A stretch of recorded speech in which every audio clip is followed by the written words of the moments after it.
Corona చచ్చిపోయింది, corona అంతమైపోయింది అనుకోకండి. మరొకసారి కరోనా విజృంభిస్తుంది.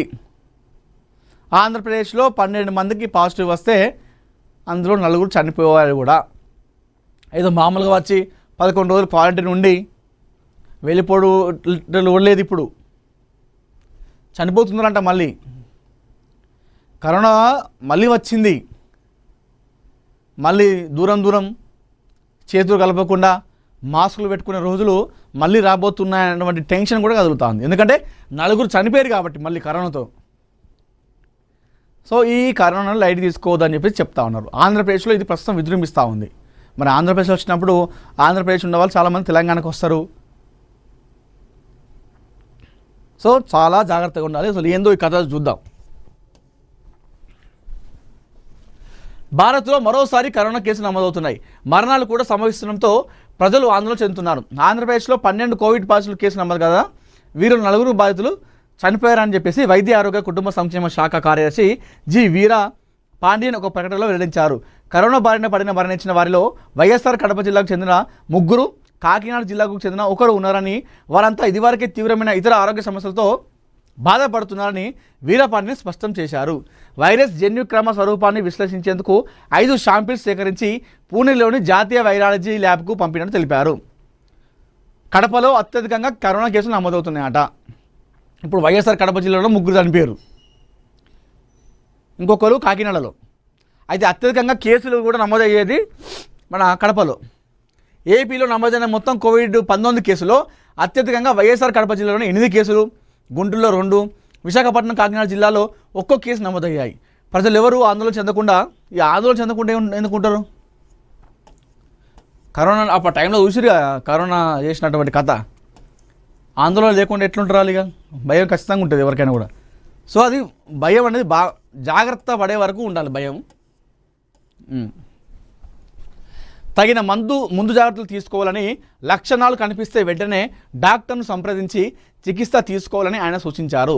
మరోవైపు రాష్ట్ర సర్వేలెన్స్ విభాగం ఇప్పటికే అన్ని బోధనా సుపత్రులు, జీజీహెచ్లు, డిఎంహెచ్ఓలకు అత్యవసర మార్గదర్శకాలు జారీ చేసింది. ఆక్సిజన్ సిలిండర్లు, కరోనా మందులు, ఆర్టీపీసీఆర్ కిట్లను సిద్ధం చేసుకోవాలని ఆదేశించింది. అంటే చూడండి, అక్కడ అధికారులకు ఆదేశాలు జారీ చేస్తుంది.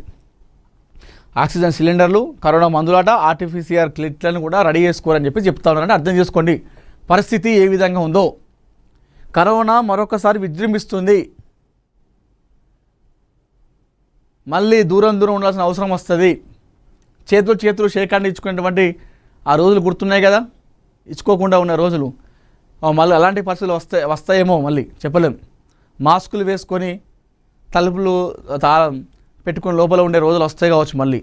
ఎందుకంటే చూడండి, ఆంధ్రప్రదేశ్లో 19 కేసులు నమోదైతే 4 చనిపోయారు. కరోనాను లైట్ తీసుకోవడానికి లేదు ఆప్షన్ ఇక్కడ. చాలా జాగ్రత్తగా ఉండాలి.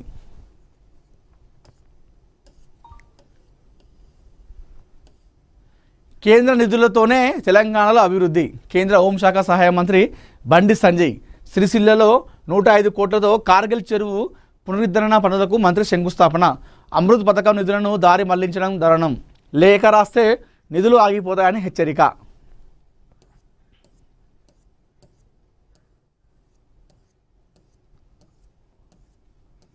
చూద్దాం. కేంద్రంలోని మోడీ ప్రభుత్వం గ్రామాల్లో అభివృద్ధి పనుల కోసం విడుదల చేస్తున్న 15వ ఆర్థిక సంఘం నిధులను కరెంటు బిల్లులు, సిబ్బంది జీతాభత్యాలకు మళ్లించడం దుర్మార్గమని కేంద్ర హోంశాఖ సహాయ మంత్రి బండి సంజయ్ ఆగ్రహం వ్యక్తం చేశారు. ఈ విషయంలో సర్పంచులను బెదిరించి ఒత్తిడి తెస్తున్నారు. అభివృద్ధి పనులకు కేటాయించిన నిధులను కరెంటు బిల్లులు, జీతాలకు ఎట్లా మళ్లిస్తారు? ఇది నిబంధనలకు విరుద్ధం. రాష్ట్ర ప్రభుత్వం తీరు మార్చుకోకపోతే కేంద్రానికి లేఖ రాయాల్సి ఉంటుంది. అవసరమైతే ఆర్థిక సంఘ నిధులు నేరుగా గ్రామ పంచాయతీ ఖాతాల్లో జమ చేసే అంశాన్ని కూడా పరిశీలిస్తామని చెప్పారు. గ్రామ పంచాయతీల కరెంటు బిల్లులు, సిబ్బంది జీతభత్యాలకు కూడా నిధులు ఇవ్వలేని దుస్థితిలో రాష్ట్ర ప్రభుత్వం ఉందా అని మండిపడ్డారు. సిరిసిల్ల జిల్లా పర్యటనలో ఒక భాగంగా కేంద్ర మంత్రి బండి సంజయ్ శుక్రవారం అమృత్ 2 స్కీమ్ కింద 105 కోట్ల నిధుల అంచనాతో వ్యయంతో చేపట్టిన కార్గిల్ చెరువు పునరుద్ధరణ సుందరీకరణ పనులకు శంకుస్థాపన చేశారు. పక్కన ఉన్న కార్గిల్ యుద్ధ శకటాన్ని సందర్శించారు. కార్గిల్ యుద్ధంలో వీరమరణం పొందిన జవాన్లకు నివాళులర్పించారు. అమృత్ 2 స్కీమ్ కింద 1.32 కోట్లతో కార్గిల్ చెరువు పునరుద్ధరణ సుందరీకరణ పనులు చేపట్టి ఈ చెరువును సుందరంగా తీర్చిదిద్దామని మురుగునీరు రాకుండా ప్రత్యేకంగా చర్యలు తీసుకుంటామని ఈ సందర్భంగా మంత్రి తెలిపారు. ఇది కథ. అంటే ఆయన ఎక్కడైతే ఎంపీగా ఉన్నాడో కరీంనగర్ పార్లమెంట్ పరిధిలో ఉన్నటువంటి కాన్స్టిట్యుయెన్సీలో అన్నిట్లలో కూడా అభివృద్ధిలో దూసుకెళ్తుంది ఆయన ఎంపీగా ప్రాతినిధ్యం వహిస్తున్నటువంటి ప్రాంతంలో. సో ఆయన కేంద్రంలో ఉన్నటువంటి ఎంపీ, అదేవిధంగా కేంద్ర మంత్రిగా ఉన్నారు కాబట్టి సో నిధులు తీసుకువచ్చి ఆ కరీంనగర్ పార్లమెంట్ పరిధిలో అభివృద్ధి కార్యక్రమాలు చకాచక చేపిస్తున్నారు బండి సంజయ్ గారు.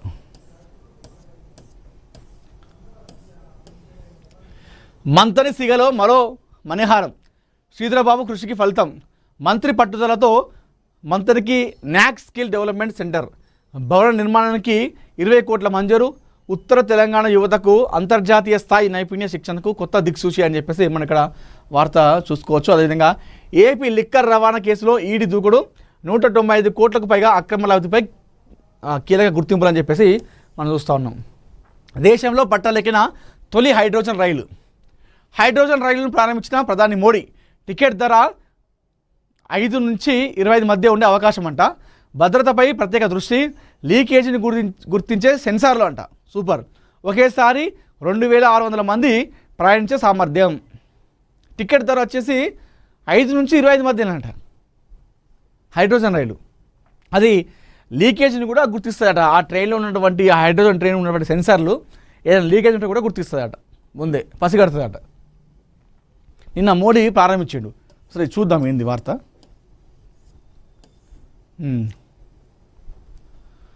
భారత్లో తొలి పర్యావరణ హిత హైడ్రోజన్ రైలును ప్రధాని మోడీ ప్రారంభించారు. స్వదేశీ పరిజ్ఞానంతో రూపొందిన ఈ 10 కోచ్ల రైలు నీటి ఆవిరిని మాత్రమే విడుదల చేస్తూ కాలుష్య రహితంగా ప్రయాణిస్తుంది. ఈ తొలి హైడ్రోజన్ రైలు హర్యానాలోని జిన్ సోనిపత్ మధ్య సేవలు అందిస్తుంది. భారత రైల్వే చరిత్రలో సరికొత్త విప్లవానికి నాంది పలికారు. దేశంలోనే మొట్టమొదటి హైడ్రోజన్ ఇంధన రైలు పట్టలెక్కింది. హర్యానాలోని జింద్ రైల్వే స్టేషన్లో ప్రధాని మోడీ లాంఛనంగా ప్రారంభించారు. రైల్వే రంగంలో పర్యావరణ రహిత విధానాలకు పెద్దపీట వేస్తూ పూర్తి స్వదేశీ పరిజ్ఞానంతో మన ఇంజనీర్లు ఈ మోడర్న్ రైళ్లను రూపొందించారు. స్టీమ్, డీజిల్, విద్యుత్ రైళ్ల తర్వాత భారత రైల్వే ప్రస్థానంలో ఇదొక మైలురాయిగా నిలిచింది. అంటే గతంలో స్టీమ్ ఉన్నాయి, డీజిల్ ఉన్నాయి, విద్యుత్ రైళ్లు ఉన్నాయి, కానీ అయితే భారత రైల్వే ప్రస్థానంలో ఈ హైడ్రోజన్ రైలు అనేది ఒక మైలురాయిగా నిలిచిపోతుంది. సో ఇది ప్రయాణిస్తూ హైడ్రోజన్ రైలు స్టార్ట్ అయిన తర్వాత అది కేవలం నీటికి సంబంధించిన వాటిని విడుదల చేస్తుంది. ఎలాంటి కార్బన్ డైఆక్సైడ్ ఏం రిలీజ్ చేయదు. దీనివల్ల పర్యావరణానికి ఎలాంటి ఇబ్బంది కాకుండా చూస్తుంది అన్నట్టు. సో ఈ విషయంలో చాలా మంచి ఒక శుభం పరిణామం అనుకోవాలి. ఈ ట్రైన్లు ఎక్కువ కావాలి, ఇంకా ఎక్కువ అయితే ఇంకా కాలుష్యరహితంగా మనం ముందుకెళ్ళచ్చు.